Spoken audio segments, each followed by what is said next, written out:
let's talk about pansies today. I'm in zone 9 here, and so we have cold winters, but we don't have snow. So I plant my pansies and other cool season annual plants because I want lots of flowers. See all the flowers?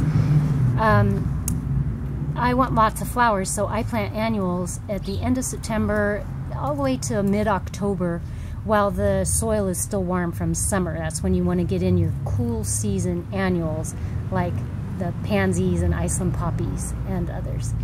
But today is early spring. It's mid-March or so, and I want to show you throughout, these have been growing for 6 months now. So I've had 6 months of pansies blooming in my garden, and every so often I come in and I prune out the lanky, poor looking stems.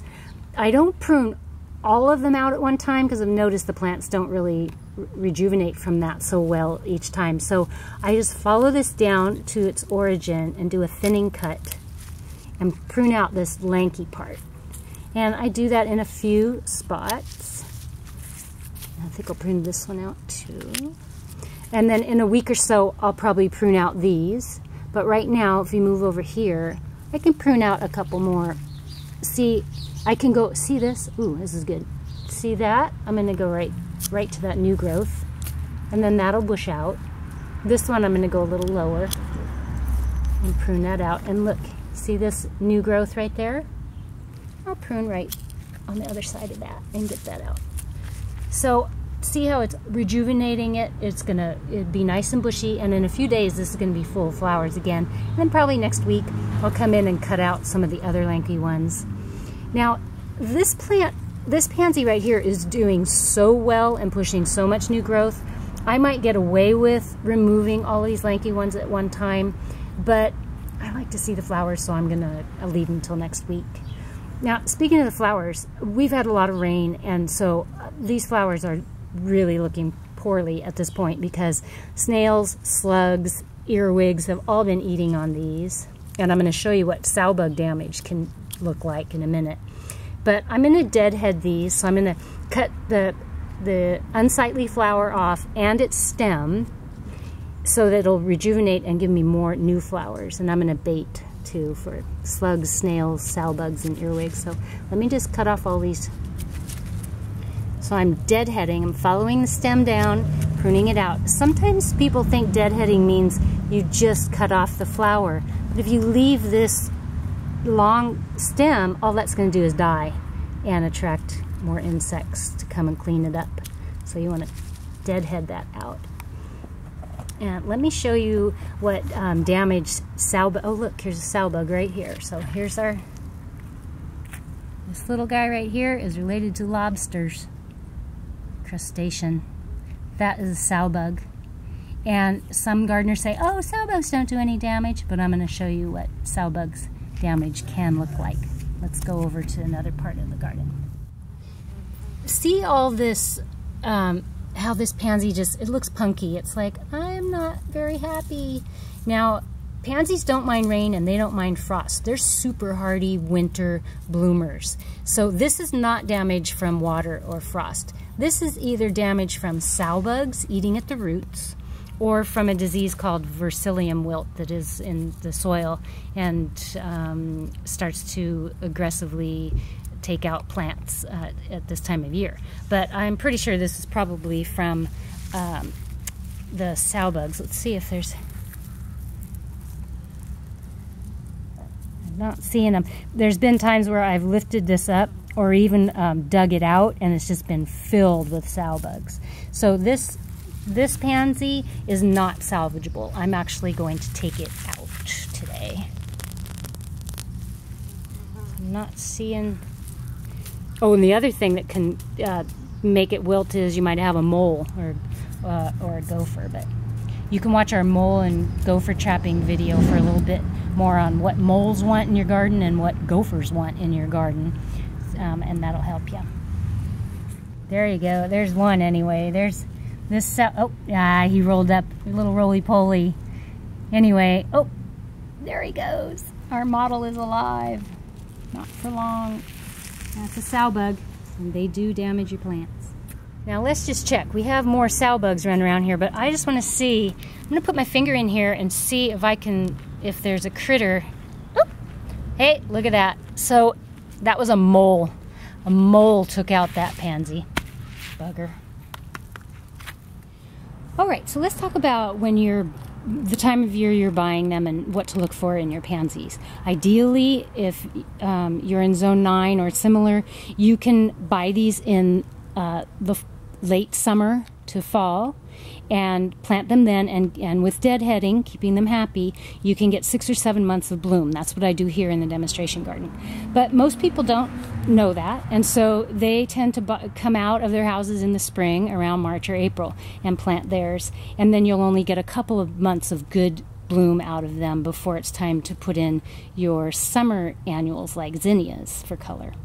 But do you see how the ones in the front, I mean, other than this nasty looking leaf right there, they're squat and full and just have a couple of flowers on the back. So that's what you want to look for. You want to look for plants that are sturdy. If you move them like this and the whole plant moves back and forth, don't buy that one. They've been watered too much. And so you want them nice and short and squat and full. You want to avoid pansies that have already stretched. See how these have stretched?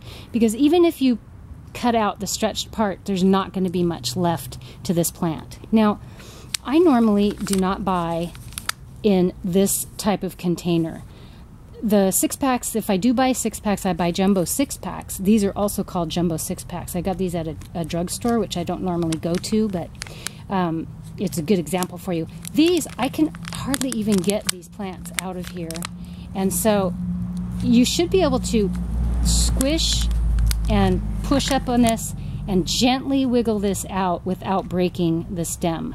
But if you can't do that, then you got to use your pruners and... Sorry. Normally I don't cut towards myself. Cut away from myself and cut that out.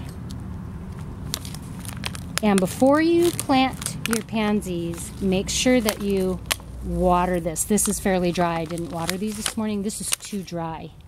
Go ahead and water them when they're in the container. And then break them apart a little bit so that the roots will stop going around in a circle. And when you plant them in the planting hole, they'll go out into the soil. You can even just kind of pinch off the bottom like that, because just like the upper part of a plant, when you cut it, it invigorates new growth. When you pinch out the bottom, it invigorates these roots to grow. But that's an okay looking plant, but I don't ever buy in this cone shape. I want to buy 6-packs that are more square, so I have more roots to plant them. Ideally at this time of year, instead of buying in 6-packs, I would buy in 4-inch. I would buy nice big plants in 4-inch, because you're going to get a hardier plant and you're going to get more blooms before you have to take them out. Pansies can take winter full sun, but they cannot take summer full sun.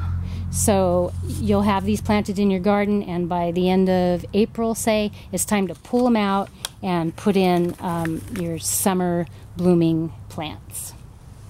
One more thing, when I plant, my clients always get sad, but this is what I do. I prune off every single flower after I've planted them, because I want to see what the flower color is for design of where I'm placing them. But then I come in and I deadhead all the flowers off. Now just pretend these are planted. And in 3 days, they'll all be back. They'll all be blooming again. See this guy? The flower's gone, and it is trying to go to seed. So the ovary is underneath here. It's going to get all fat. That part right there, it's hard to see.